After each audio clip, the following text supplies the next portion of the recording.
Pois bem, vamos abrir a palavra de Deus, a Bíblia Sagrada. O tema desta manhã: o que realmente importa.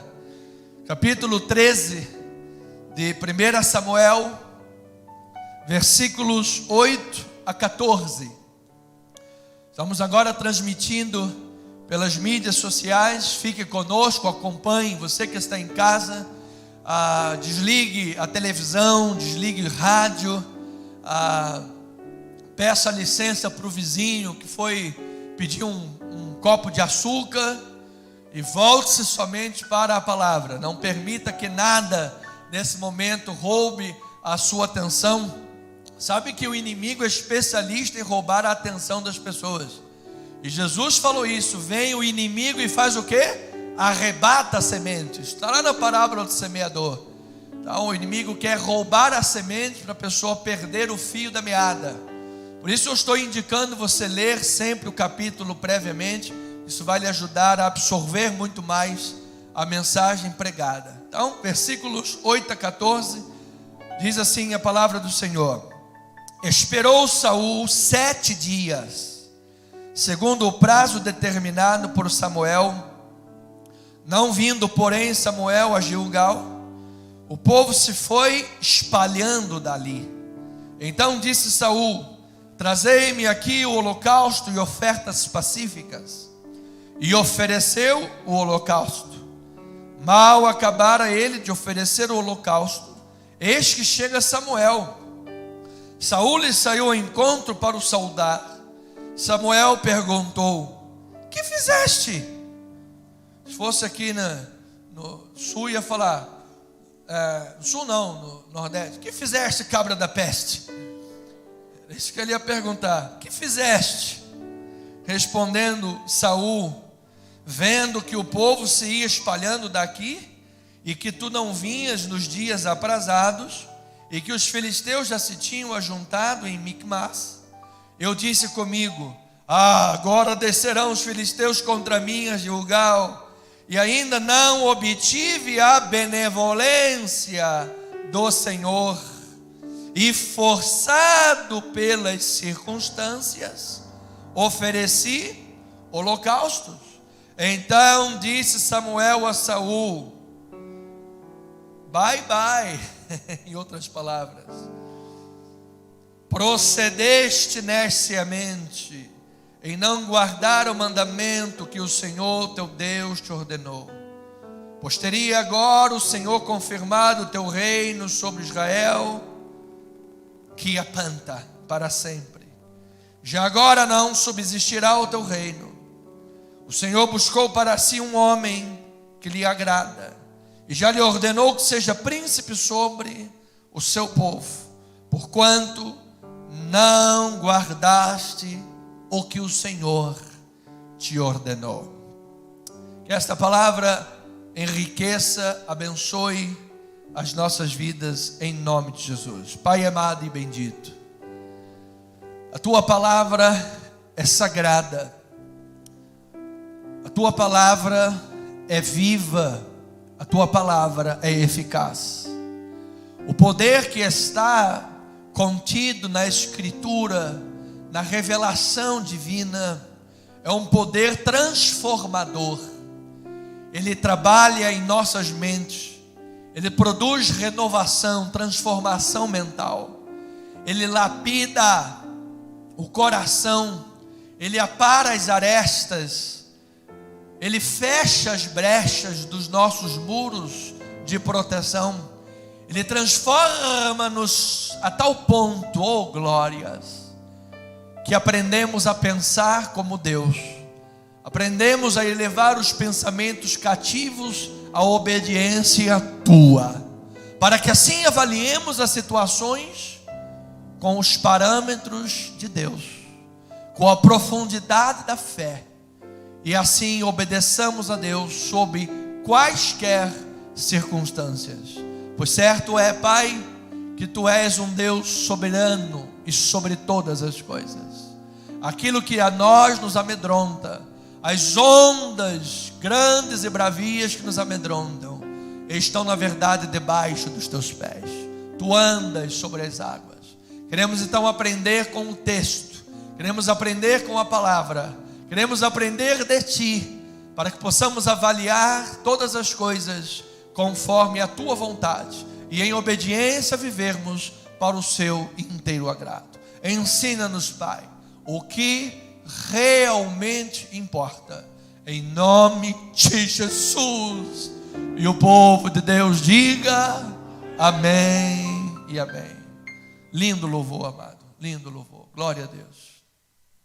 Amada igreja de Cristo, povo santo, amados do Senhor, família espiritual, povo de Deus, cabeça e não cauda, aqueles que têm os seus nomes inscritos no livro da vida e do Cordeiro, e de modo nenhum poderá ser apagado.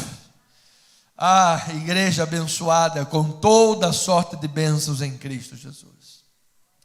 Como é maravilhoso caminharmos pela jornada da palavra de Deus.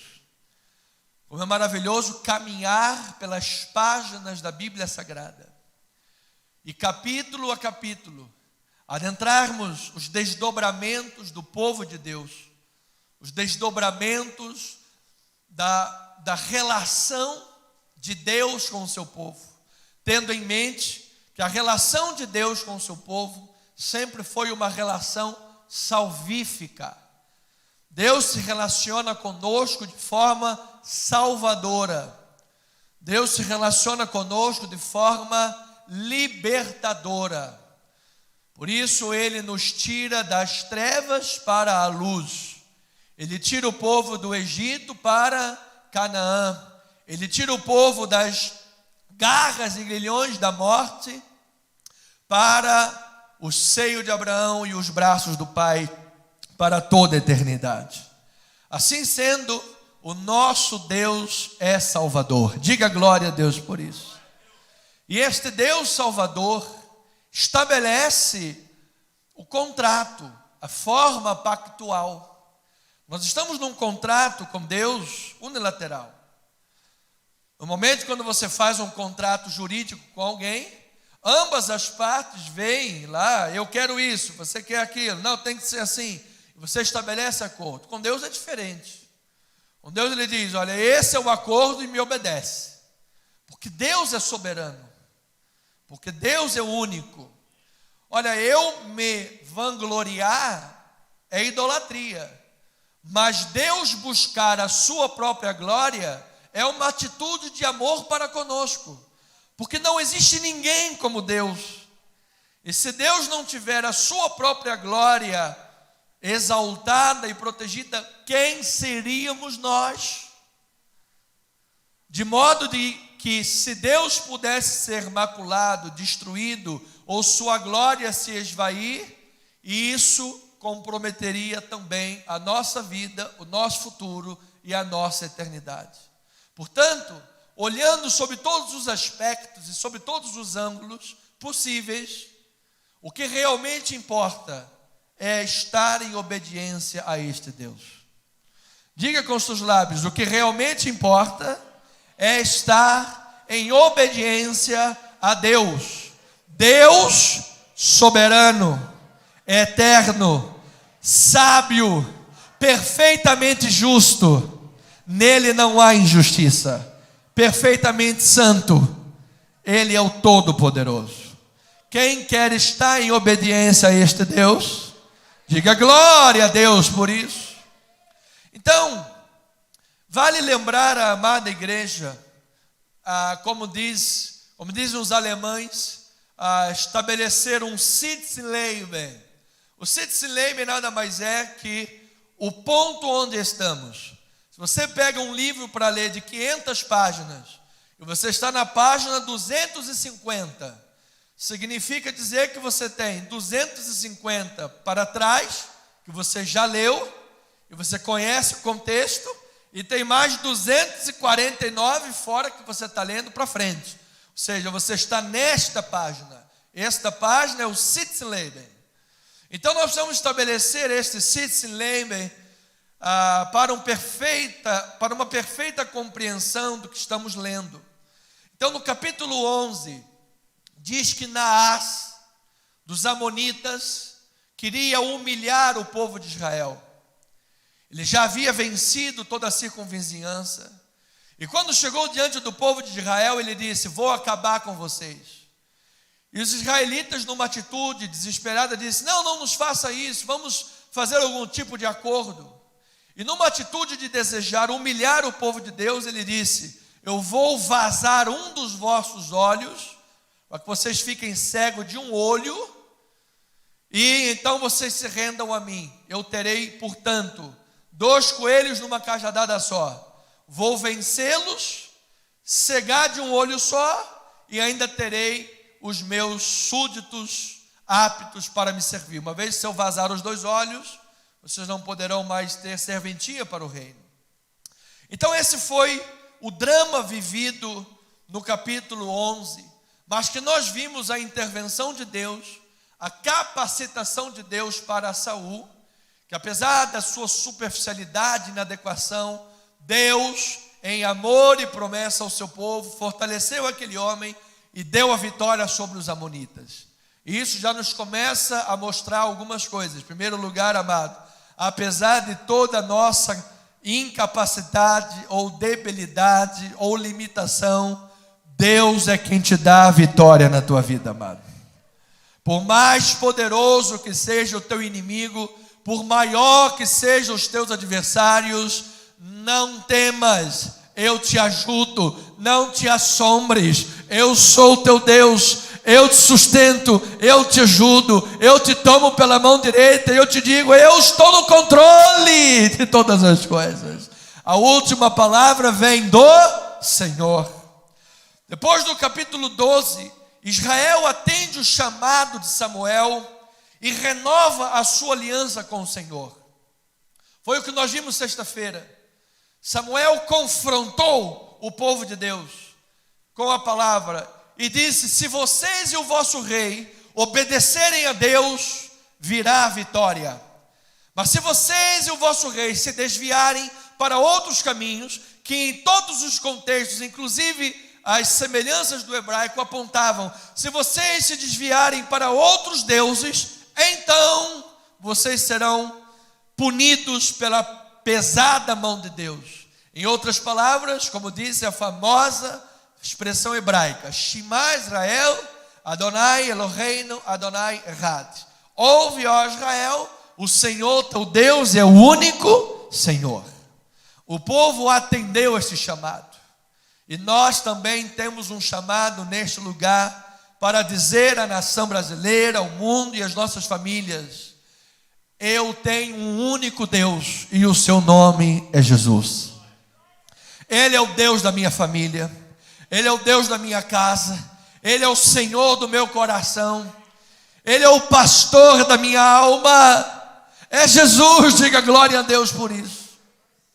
Então, quando nós vemos esse cenário de vitória sobre os amonitas e rendição do povo de Israel, a voz é o chamado de Deus. Olhando para isso, fica no ar uma esperança de que Saul venha a de fato se tornar um rei segundo o coração de Deus. No entanto, a comissão dada por Deus para Saul era clara. Veja comigo em 1 Samuel 9,16, o caput, como os advogados ensinam, o caput da lei, a cabeça dessa comissão. Começa lá em 9,16, ele diz assim: amanhã a estas horas te enviarei um homem da terra de Benjamim, o qual ungirá por príncipe sobre o meu povo de Israel, e ele o que? Livrará o meu povo de quem? Das mãos dos filisteus, porque atentei para o meu povo, pois o seu clamor chegou a mim. Então a comissão de Deus era que Saul livrasse o seu povo dos filisteus. E os filisteus ainda ameaçavam o povo de Deus. Os filisteus ainda eram uma realidade presente. Então, quando Samuel comissionou a Saul, ele indicou que o Espírito Santo de Deus iria instruí-lo como Saul deveria atacar os filisteus. Samuel, quando comissionou a Saul, ele disse: olha, você vai começar uma iniciativa, você terá uma iniciativa militar contra os filisteus, e o Espírito de Deus vai lhe indicar como isso será. E somente depois você deverá ir para Gilgal, onde você vai esperar por 7 dias por Samuel. Porém, amados, já ali Saul não atacou os filisteus, abortou naquele momento a missão dada por Deus. E já começou a mostrar que ele queria dar o jeitinho, que nós conhecemos como jeitinho brasileiro, mas que na verdade esse jeitinho é mais internacionalizado do que nós podemos imaginar. Ele já começou a dar o jeitinho saumita, se podemos dizer desta forma. Então, nesta comissão, Samuel dá a Saul 3 instruções proféticas. E eu quero lembrar os amados irmãos que nas epístolas de Paulo, o apóstolo Paulo nos diz que devemos combater o bom combate, firmado em quê? Nas profecias. Amado, toda pessoa que deseja viver a comissão de Deus, combater o bom combate e fazer a vontade de Deus, ele deve fazer baseado na profecia. E a verdadeira profecia é a palavra de Deus. Diga glória a Deus por isso. Diga comigo, a verdadeira profecia, a grande profecia é a palavra de Deus. E a minha pergunta é: você quer obedecer a palavra de Deus? Você quer viver o que realmente importa da parte de Deus? Você quer fazer a vontade do Senhor? Obedeça a profecia. Combata baseado nela. Veja o que diz em 1 Timóteo, capítulo 1, versículo 18 e 19. Você também pode acompanhar no nosso telão. Diz assim a palavra: este é o dever de que te encarrego, ó filho Timóteo, segundo as profecias de que antecipadamente foste objeto, combate firmado nelas, o bom combate, mantendo fé e boa consciência, porquanto alguns, tendo rejeitado a boa consciência, vieram a quê? Naufragar na fé. Amada igreja, todo aquele que rejeita a palavra, todo aquele que rejeita o pacto unilateral, o pacto que Deus lhe apresenta, o pacto que Deus diz: obedeça, eu sou Senhor, eu sou soberano. Todo aquele que rejeita a palavra profética, todo aquele que rejeita as instruções, naufraga na fé. A sua mente se torna um campo vazio. A única coisa que pode preencher a mente verdadeiramente com as coisas de Deus é a profecia e a palavra. E já diz o ditado: mente vazia é a oficina de Satanás. Por isso a pessoa naufraga na fé. Então Saul começou a dar o jeitinho dele, porque quando diante da guarnição dos filisteus, não teve a iniciativa do ataque, não teve a iniciativa militar que deveria de ter tido. Então ele já começou a rejeitar a base profética. Então, nas 2 primeiras instruções, Samuel mostrava a Saul que Deus tinha controle providencial sobre todos os acontecimentos. Que você pode estar diante de uma guarnição filisteia muito mais armada. Você pode estar diante de um Golias muito maior que você. Você pode estar diante de uma cova de leões. E por diversas razões, você pode achar que é melhor tomar um outro caminho, se amedrontar, se acovardar e abrir mão da promessa de Deus. Mas, meu amado, se Deus disse na sua palavra, Ele tem o controle de dar e a responsabilidade de prover todos os recursos necessários. Ele é o Deus de toda a provisão. Então veja que em 1 Samuel 10, versículo 2 a 4, mostra que a providência vinha de Deus. Diz assim: quando te apartares hoje de mim, acharás 2 homens junto ao sepulcro de Raquel, no território de Benjamim, em Zelza, os quais te dirão: acharam-se as jumentas que foste procurar, e eis que teu pai já não pensa no caso delas, e se aflige por causa de vós, dizendo: que farei eu por meu filho? Quando dali passares adiante e chegares ao carvalho de Tabor, ali te encontrarão 3 homens que vão subindo a Deus, a Betel, ou Betiel, ou casa de Deus. Um levando 3 cabritos, outro 3 bolos de pão e o outro um odre de vinho. Então Samuel estava dizendo: a provisão vai chegar à tua vida. A palavra de Deus está dizendo para os comissionados do Senhor: a provisão de Deus vai chegar à tua vida, amado. Às vezes de modo sobrenatural, às vezes de modo que você não imagina, às vezes de alguma maneira que você já não tinha mais expectativas. Deus abre porta onde não tem porta. Deus abre janela. Deus faz o que for preciso, amado. Deus faz o sol retroceder na sombra do relógio de Acás. Deus faz a terra parar. Deus abre o mar vermelho. Deus fecha a boca do leão. Ele faz para que a sua palavra se cumpra.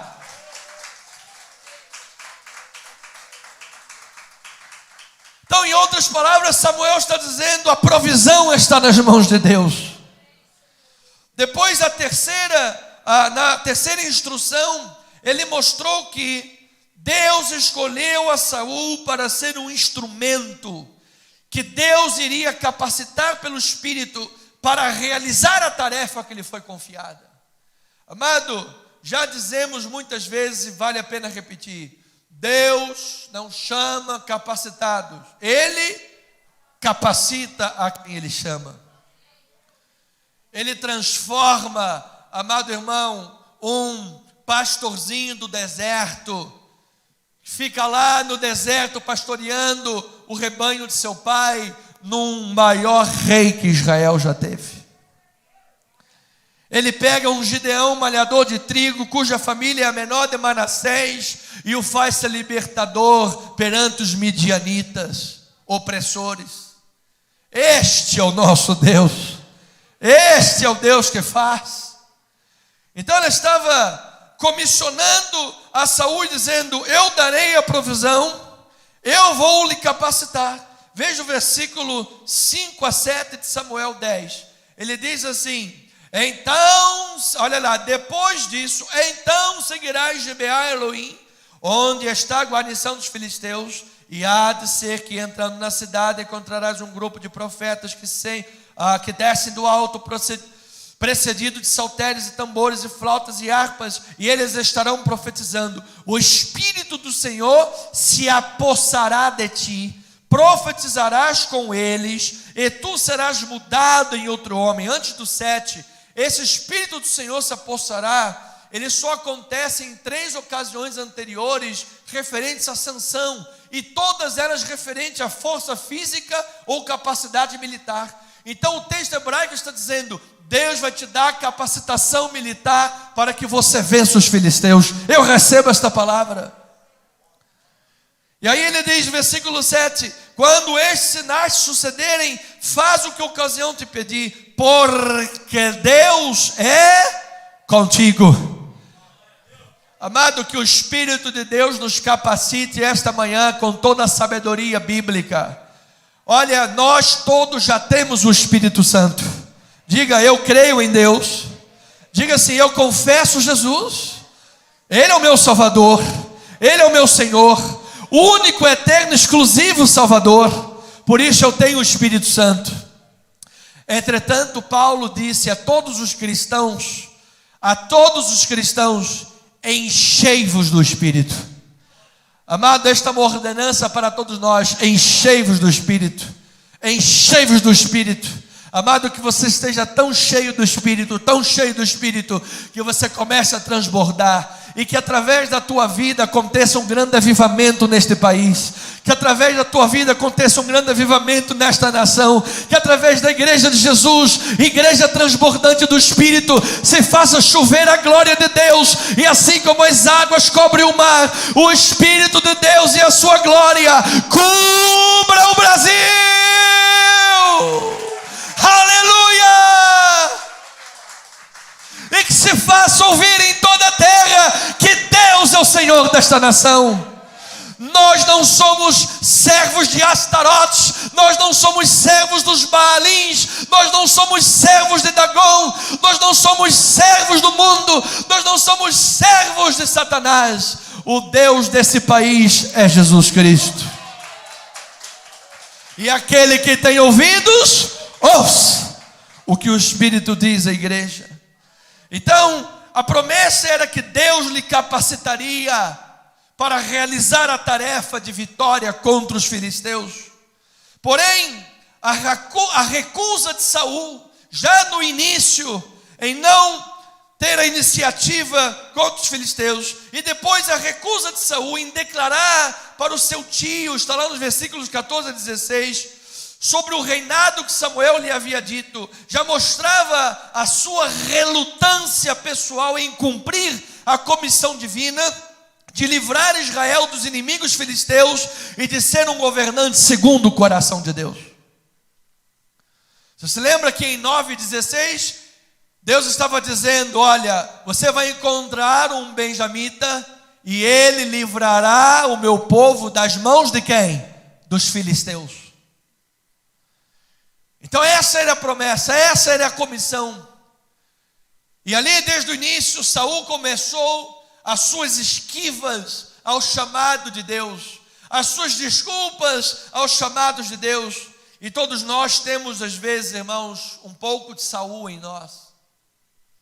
As nossas esquivas ao chamado de Deus, as nossas recusas ao cumprimento cabal divino que Deus tem para nós.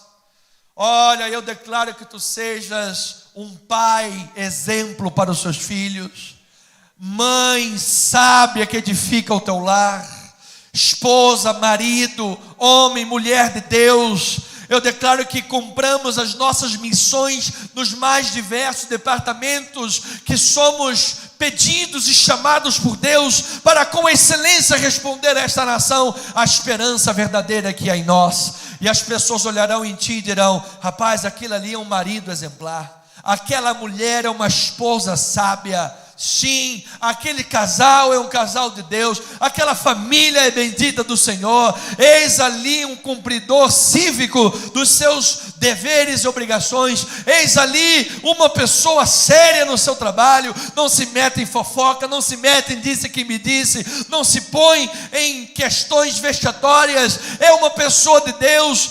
Muitas das vezes até aqueles que não são cristãos e não professam a mesma fé que a nossa, olharão para você e vão dizer: aquela pessoa é uma pessoa de bem, eu reconheço isso nela. Então não podemos ter a recusa dos chamados de Deus para a nossa vida, assim como Saul a manifestou. Então a desobediência, aí vem a ideia central do texto de 1 Samuel 13. A desobediência insensata à palavra do Senhor pode sim levar o povo de Deus a se afastar do que realmente importa na vida. E o que realmente importa na vida é estar em obediência a Deus. É o que é importante aos olhos de Deus. A desobediência insensata pode nos afastar do que realmente importa e nos colocar debaixo de disciplina. Então Saul significa o rei pedido pelo povo, e esse rei pedido tem fraquezas evidentes, e a retórica de Samuel em seu livro nos faz entender que isto já fazia parte de uma dimensão disciplinar da parte de Deus. Deus estava disciplinando o seu povo estava se afastando do que realmente importa, que era a obediência ao Senhor. Havia uma teocracia, havia um Deus que governava, havia um Deus que conduzia o seu povo, havia um Deus que havia livrado o seu povo, e este povo estava pedindo um rei conforme as nações. Esse povo estava pedindo um rei conforme o mundo, segundo os padrões do mundo, e numa disciplina de Deus, Deus falou: tá bom, mas vai aí Saul, um homem que tem problemas de caráter, um homem que tem falta de integridade, um homem cheio de orgulho. Ele é um rei grande, mas nunca se tornará um grande rei. Então veja, amado irmão, que os profetas falaram sobre isso. No livro de Oséias, capítulo 13, versículo 10, na minha Bíblia, página 1191, Oséias 13, 10, veja que esse rei dado era uma dimensão disciplinar de Deus. Veja lá, versículo 10 de Oséias 13. Onde está agora o teu rei, para que te salve em todas as tuas cidades? E os teus juízes, dos quais disseste: dá-me rei, dá-me príncipes, dei-te um rei na minha ira, e tirei no meu furor. Então aquilo era uma disciplina de Deus. Então muitas vezes, amados, nós estamos em desobediência e pedimos tanto, que às vezes Deus nos permite ter um pouco daquilo que pedimos, para que experimentemos uma dimensão disciplinar do Senhor. Mas eu quero lhe dar mais uma boa notícia: até a disciplina do Senhor é dada para aqueles a quem Ele ama. Ele ama você, amado. A disciplina do Senhor não vai te matar. A disciplina do Senhor não vai te destruir. A disciplina do Senhor não vai acabar com a tua vida. A disciplina do Senhor vai curar as tuas chagas. Ela vai sarar as tuas feridas. A disciplina do Senhor vai fortalecer os teus joelhos fracos. A disciplina do Senhor vai dar força para os teus músculos. A disciplina do Senhor vai te tornar um varão perfeito diante dEle, para que tu não sejas mais como um menino, agitado de um lado para o outro pelo vento de todas as doutrinas. A disciplina que vem do Senhor vai te dar um caminho reto para os pés. A disciplina que vem do Senhor vai abrir os teus ouvidos para que tu ouças nem direita nem esquerda. Este é o caminho, andai por ele. Sim! Aleluia! Então, amada igreja, tendo dito isto, Sitz Leiber está estabelecido. O ponto fulcral está estabelecido. E aqui no capítulo 13, é Jonatas. Olha aí, um abraço para o irmão Jonatas, filho de Saul, quem ataca o posto dos filisteus. Você lembra que havia uma ordem de Samuel? Samuel disse a Saul: você vai atacar a guarnição dos filisteus. E Saul começou a desviar os planos de Deus. E uma vez que desviou os planos de Deus, o plano de Deus estava lá pausado. Dá uma pausa aí. Vamos apertar a tecla SAP para traduzir, para ver se ele entende o plano de Deus. E aí os desdobramentos vão acontecer. Então Jonatas, filho de Saul, é quem ataca o posto dos filisteus. E Saul se vê na situação antevista por Samuel, de ter que esperar por ele 7 dias. Quando então o profeta ofereceria sacrifícios apropriados a Deus e daria mais instruções para Saul. Então Samuel disse: você vai ser tomado pelo Senhor, capacitado por Ele militarmente. Ele vai te dizer como você vai agir. Depois você vai partir para Gilgal, vai me esperar 7 dias. Quando eu chegar, oferecerei sacrifícios e holocaustos em adoração a Deus, e vou te dar as instruções que você deve seguir. E você já viu que Saul desobedeceu de novo, né? Já viu que o cara não gosta de obedecer. Ele quer dar o jeitinho internacionalizado brasileiro dele. Então nós precisamos entender, amada igreja, o que realmente importa na vida. Diga: é verdade. Pois nós vemos que o Senhor esperava que Saul obedecesse à sua ordem profética. Quando ele viu Samuel vindo: oh Samuel, que fizeste, cabra da peste? Já viu o bajulador? O bajulador que sabe que fez besteira. Samuel, Samuel! E leva-lhe uma chibatada. Então o Senhor esperava que Saul fosse fiel, que Saul obedecesse a ordem profética. Então eu pergunto à igreja, o que é que Deus realmente deseja do seu povo?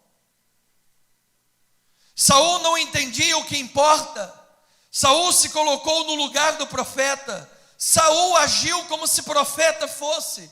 Saul agiu como se sacerdote fosse.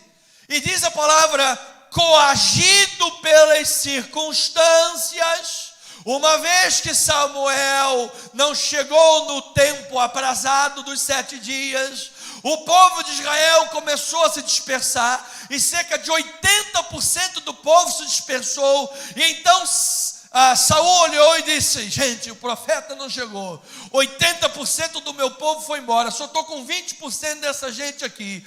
O povo de Filisteu já está reunido todo em Micmas, estão rindo da nossa cara, ainda não alcancei a benevolência do Senhor. O que é que eu vou fazer? Continuar esperando Samuel e o cumprimento da palavra profética, ou eu mesmo vou dar o meu jeitinho e vou manipular a Deus para que Deus me dê a sua benevolência? Então esta era a questão diante de Saul. Ele não entendia que o que realmente importa era estar em obediência a Deus. Ele não entendia que verdadeiramente o que importa é colocar Deus em primeiro lugar. Ele não entendia que o que verdadeiramente importa é o respeito, o temor, a obediência ao Senhor. É isto que verdadeiramente importa na vida. Porque o que adianta ganhar o mundo inteiro e perder a sua alma? O que adianta fazer fama e colocar as palmas das mãos ou dos pés na calçada da fama e no último dia ouvir, apartai-vos de mim, vós que praticai iniquidade, porque nunca vos conheci? Mas Senhor, em teu nome expulsamos demônios, nunca vos conheci.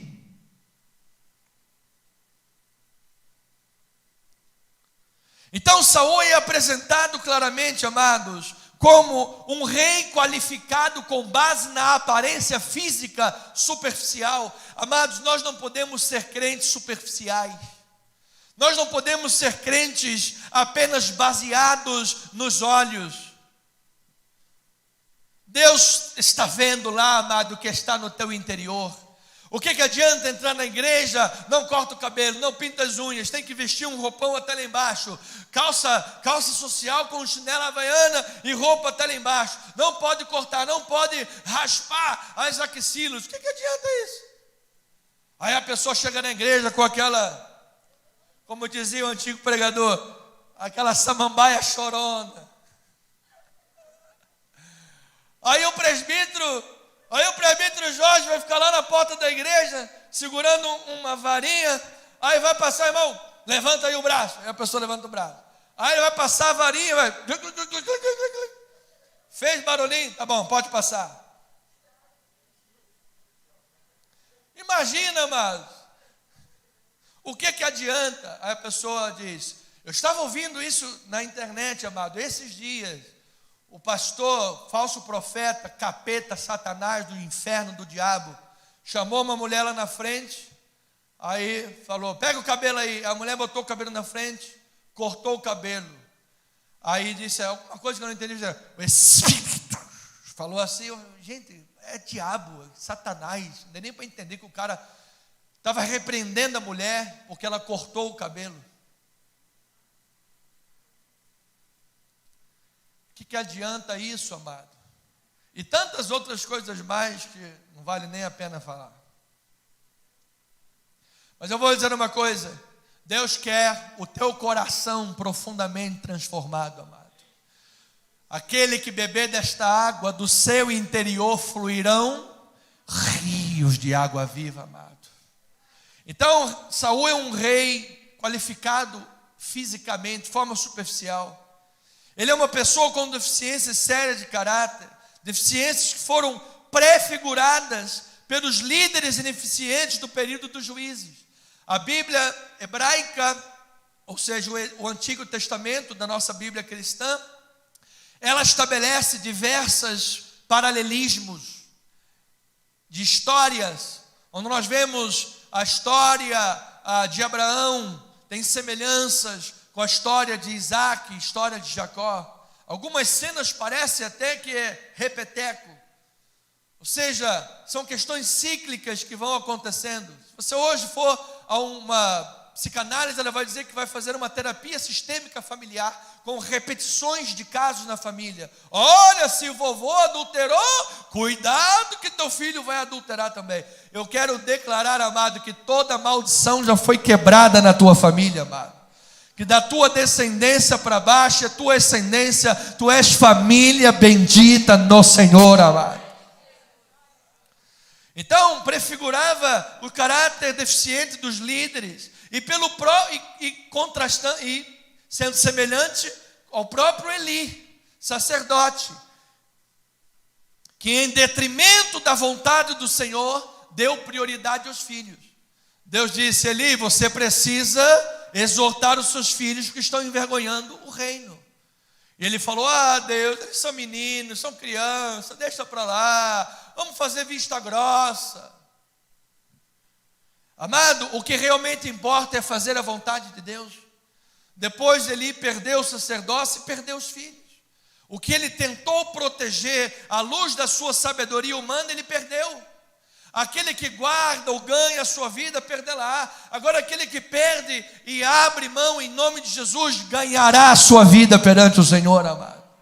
Bem-aventurado és tu que estás chorando, porque Deus vai te consolar, amado. Então, Saul era hesitante em declarar e reconhecer e realizar os propósitos da comissão divina. Então eu respondo para a igreja de Jesus, igreja abençoada que me ouve nesta hora, o que realmente importa. 1 Coríntios capítulo 4, versículo 1, vamos ver o que realmente importa. Assim, pois, importa que os homens nos considerem como ministros de Cristo e despenseiros dos mistérios de Deus. Ora, além disso, o que se requer dos despenseiros é que cada um deles seja encontrado fiel. Diga amém por isso. Todavia, a mim muito pouco se me dá de ser julgado por vós ou por tribunal humano, nem eu tampouco julgo a mim mesmo, porque de nada me argui a consciência. Contudo, nem por isso me dou por justificado, porque quem me julga é o Senhor. Portanto, nada julgueis antes do tempo, até que venha o Senhor, o qual não somente trará à plena luz as coisas ocultas das trevas, mas também manifestará os desígnios dos corações, e então cada um receberá o seu louvor da parte de Deus. Diga glória a Deus por isso. Estas coisas, irmãos, apliquei-as figuradamente a mim mesmo e a Apolo por vossa causa, para que por nosso exemplo aprendais isto: não ultrapasseis o que está escrito, não ultrapasseis o que está escrito, a fim de que ninguém se ensoberbeça a favor de um e em detrimento de outro. Pois quem é que te faz sobressair? E que tens tu que não tenhas recebido? E se o recebeste, por que te vanglorias como se não o tiveras recebido? Já estás farto, já estás ricos, chegastes a reinar sem nós. Sim, tomara reinasseis, para que também nós viéssemos a reinar convosco. Porque a mim me parece que Deus nos pôs a nós, os apóstolos, em último lugar, como se fôssemos condenados à morte, porque nos tornamos espetáculos ao mundo, tanto a anjos como a homens. Nós somos loucos por causa de Cristo, e vós considerados sábios em Cristo. Nós fracos e vós fortes, vós nobres e nós desprezíveis. Até a presente hora sofremos fome, sede, nudez, e somos esbofeteados, e não temos morada certa, e nos afatigamos, trabalhando com as nossas próprias mãos. Quando somos injuriados, bendizemos. Quando perseguidos, suportamos. Quando caluniados, procuramos conciliação. Até agora temos chegado a ser considerados lixo do mundo, escória de todos. Mas o que realmente importa é ser encontrado fiel diante de Deus. Não vos escrevo estas coisas para vos envergonhar, irmãos, Pelo contrário, para vos admoestar como a filhos meus, filhos amados. Porque ainda que tivesses milhares de preceptores em Cristo, não terias contudo muitos pais, pois eu pelo Evangelho vos gerei em Cristo Jesus. Paulo está dizendo: eu vos admoesto porque eu vos gerei em Cristo Jesus. Admoesto-vos, portanto, a que sejais meus imitadores. Por esta causa vos mandei Timóteo, que é meu filho amado e fiel no Senhor, o qual vos lembrará os meus caminhos em Cristo Jesus, como por toda parte ensino a cada igreja. Alguns se ensoberbeceram, como se eu não tivesse de ter convosco, mas em breve irei visitar-vos, se o Senhor quiser, e então conhecerei, não em palavra, mas o poder dos ensoberbecidos, porque o reino de Deus consiste não em palavra, mas em poder. Agora eu te pergunto, diz Paulo, que preferis vocês? Irei a vós outros com vara ou com amor, com espírito de mansidão? Como é que você quer que a palavra seja pregada? Como é que você prefere que o pai espiritual se apresente diante de você? E encontrar você agindo como um Saul, desobediente, excitante à causa divina, ou como um Jonatas que se levanta para dizer: se Deus diz, eu acredito. Se Deus mandou, eu vou obedecer. Diga glória a Deus por isso. Então, amados, diante de uma situação que parece inteiramente diversa, ou que parecia ou que parece, Saul entra em pânico. Os filisteus estão reunidos para a batalha. 80% do seu exército deserta com medo. E Saul então demonstra não lembrar como Deus livrou a Israel no Mar Vermelho. Saul demonstra não lembrar que na época de Gideão ele levantou um homem pequeno para salvá-lo dos midianitas, com proporções de 1 para 435 inimigos. Saul demonstra não lembrar que mais recentemente ele transformou a memória próxima de Ebenezer.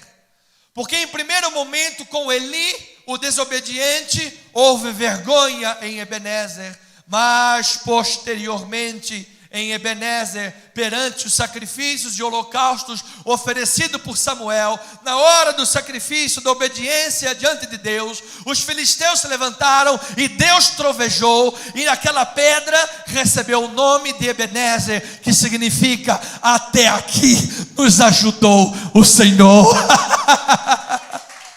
Aleluia!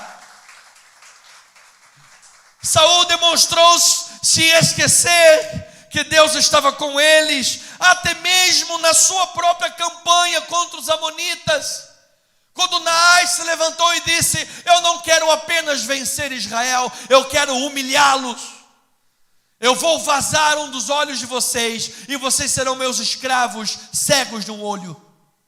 Eu vou humilhá-los, e Deus lhes deu a vitória. Saul havia esquecido as campanhas vitoriosas do Senhor e não respeitou Samuel, não respeitou a palavra do profeta, desobedeceu e tentou dar o seu jeitinho. E eu quero dizer, amado, com a palavra que é a verdadeira profecia para o povo de Deus. O que verdadeiramente importa é estar em linha com esta palavra. 2 Pedro capítulo 1, versículo 19, diz assim a palavra do Senhor: temos assim tanto mais confirmada a palavra profética, e fazeis bem em atendê-la, como a uma candeia que brilha em lugar tenebroso, até que o dia clareie e a estrela da alva nasça em vossos corações. Sabendo primeiramente isto, que nenhuma profecia da Escritura provém de particular elucidação, porque nunca jamais qualquer profecia foi dada por vontade humana. Entretanto, homens santos falaram da parte de Deus, movidos por quem, amada igreja? Pelo Espírito Santo. Amado, o que diz esta palavra é profético. O que diz esta sagrada palavra é a vontade de Deus. Aquele que ouve esta palavra viverá eternamente. Por isso disse Jesus: não só de pão viverá o homem, mas de toda palavra que procede da boca de Deus. Vale a pena ser obediente à profecia.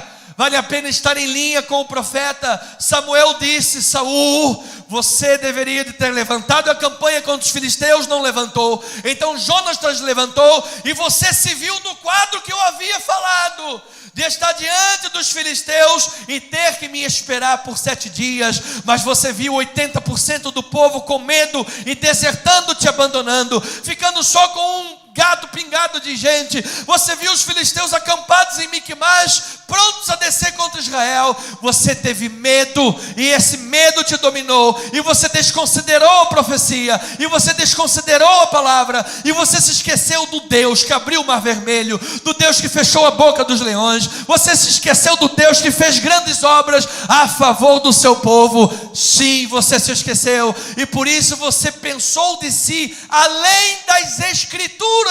Como Paulo disse, ninguém pensa de si além das Escrituras. Você se colocou no lugar do profeta, você se colocou no lugar do sacerdote, e forçado, entre aspas, pelas circunstâncias, você desobedeceu a ordem profética. Deus esperava que Saul fosse obediente à sua palavra profética. Por isso, é isto que verdadeiramente importa, amados. Irmãos queridos, o Senhor espera que o seu povo escolhido seja encontrado fiel.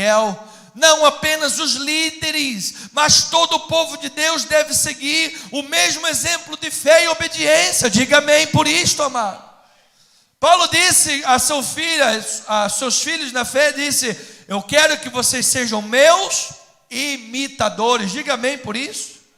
Efésios, Filipenses, capítulo 3, versículo 17. Olha lá o que diz: irmãos, sede imitadores meus, e observai os que andam segundo o modelo que tendes em nós, pois muitos andam entre nós, dos quais repetidas vezes eu vos dizia, e agora vos digo, até chorando, que são inimigos da cruz de Cristo. O destino deles é a perdição, Deus deles é o ventre, e a glória deles está na sua infâmia, visto que só se preocupam com as coisas terrenas, pois a nossa pátria está nos céus, de onde também aguardamos o Salvador, o Senhor Jesus Cristo, o qual transformará o nosso corpo de humilhação para ser igual ao corpo da sua glória. Oh, Deus seja louvado. Segundo a eficácia do poder que Ele tem de até subordinar a si mesmo todas as coisas. Portanto, meus irmãos amados e muito saudosos, minha alegria e coroa, sim, amados, permanecei deste modo, como amados, firmes no Senhor. Então, amados, eu tenho 4 minutos para terminar, e eu lhe digo: precisamos entender o que realmente importa na vida. Diga amém por isto. Pois ser escolhido e comissionado por Deus não é apenas prerrogativa de privilégios e de bênçãos, mas prerrogativa de obediência. Pois, segundo Amós 3:2 e segundo Lucas 12:48, a quem muito lhe é dado, muito lhe será exigido. Então, o que realmente importa é a obediência à visão celestial. Atos capítulo 26, versículo 9. É importante esses textos que o bispo está lendo para fundamentar a mensagem. Atos 26, 9 diz assim a palavra: na verdade, a mim me parecia que muitas coisas devia eu praticar contra o nome de Jesus o Nazareno. Paulo está dando seu testemunho. E assim procedi em Jerusalém, havendo recebido autorização dos principais sacerdotes, encerrei muitos dos santos nas prisões, e contra estes dava o meu voto quando os matavam. Amado, cuidado com o voto para quem você dá, porque muitas das vezes você vota alguém que vai te matar depois. Precisamos hoje falar sobre política, para que amanhã possamos falar sobre Jesus. Cuidado em quem você vota. Muitas vezes os castiguei por todas as sinagogas, obrigando-os até a blasfemar, e demasiadamente enfurecido contra eles mesmo, por cidades estranhas os perseguia. Com estes intuitos parti para Damasco, levando a autorização dos principais sacerdotes e por eles comissionado. Olha qual era a comissão de Saulo. Ao meio-dia, ó rei, indo eu caminho fora, vi uma luz no céu, mais resplandecente que o sol, que brilhou ao redor de mim dos que comigo iam.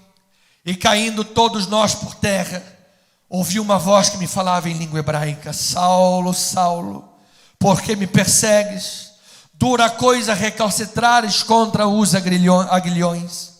Então eu perguntei: quem és tu, Senhor? Ao que o Senhor respondeu: eu sou Jesus. Eu sou Jesus. Ele está dizendo a alguém que está agora num leito de hospital dizendo isto.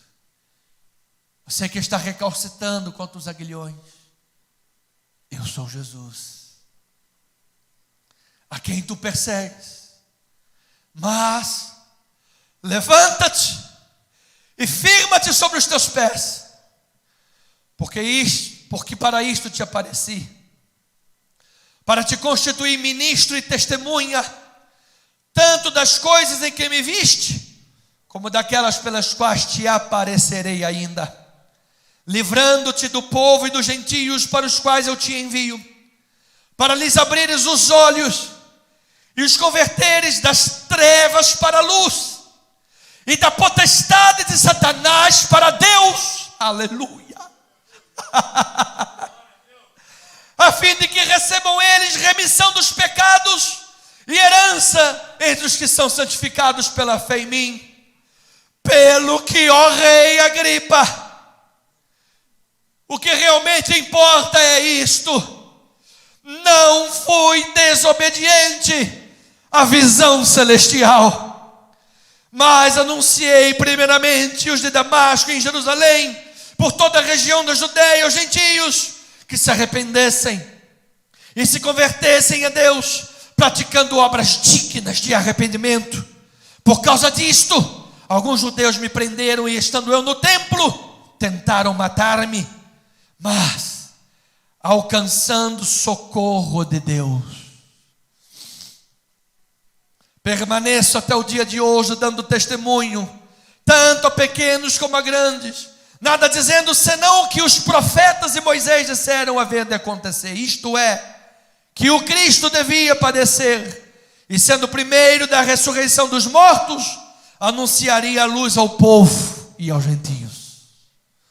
Amado, eu vou dizer o que realmente importa, é que a luz de Cristo brilhe sobre a tua vida nesta manhã, é que do céu se faça brilhar a sua luz a todos os perseguidores do caminho da cruz, é que o evangelho da luz se faça brilhar nesta hora a todos aqueles que estão a caminho de Damasco, que o evangelho da luz se faça brilhar agora a todos aqueles que com o seu voto fazem encerrar nas prisões a todos os crentes, como nós temos visto acontecer agora no Afeganistão. Famílias mortas, enforcadas e perseguidas, de casas em casas, porque tem lá um grupo terrorista mandando no mundo. Que países poderosos estão agora fazendo acordozinhos para lhes validar o governo, como se nós fôssemos trouxa. Que esse terror não chegue no Brasil, meus amados irmãos. Que tenhamos misericórdia de Deus e que no dia 7 de setembro mandemos o recado para o mundo ouvir. Feliz é a nação cujo Deus é o Senhor. O que realmente importa, vamos louvar ao Senhor. O que realmente importa é anunciar os desígnios de Deus. Atos 20, 22, estamos terminando. Atos 20, 22 diz assim: e agora, constrangido em meu espírito, vou para Jerusalém, não sabendo o que ali me acontecerá, senão que o Espírito Santo me assegura que de cidade em cidade me espera água de coco e sombra de água fresca. Me esperam cadeias e tribulações. Porém, em nada considero a vida preciosa para mim mesmo, contanto que eu complete a minha carreira e o ministério que recebi do Senhor Jesus, para testemunhar o evangelho da graça de Deus. Agora eu sei que todos vós, em cujo meio passei pregando o reino, não verei mais o meu rosto. Portanto eu vos protesto no dia de hoje, que estou limpo do sangue de todos, porque jamais deixei de vos anunciar todo o desígnio de Deus. Por fim, o que realmente importa é cuidarmos do rebanho de Deus com vigilância e liberalidade. Diga glória a Deus por isso.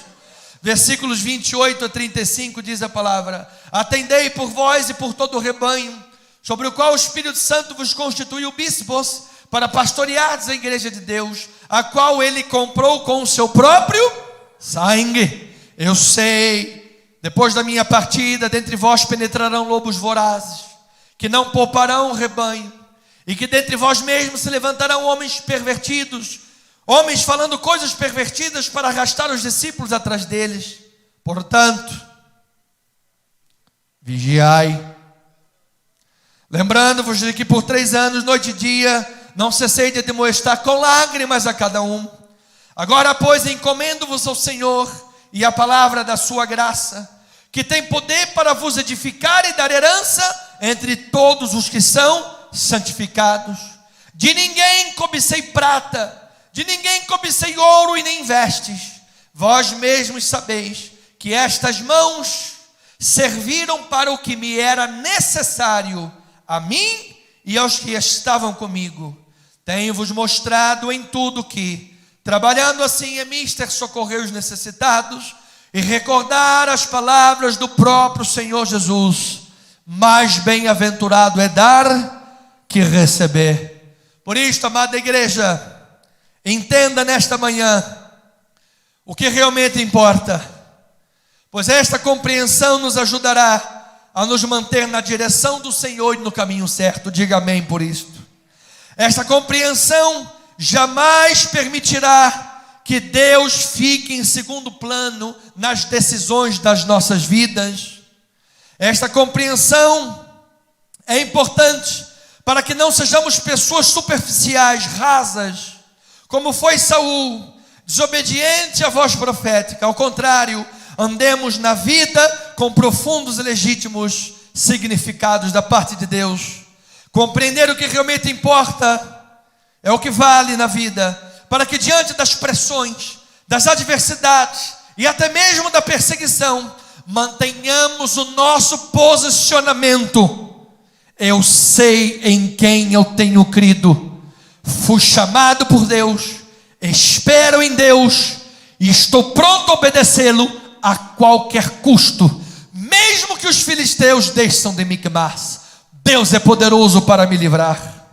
E por fim, é importante para cumprirmos cabalmente a missão que o Senhor nos deu: ide e pregai o Evangelho a toda criatura. E assim, ouvindo, arrependendo-se, recebendo Jesus e o Evangelho, serão salvos e juntos viveremos para todo sempre. Que assim seja. Assim diz o Senhor.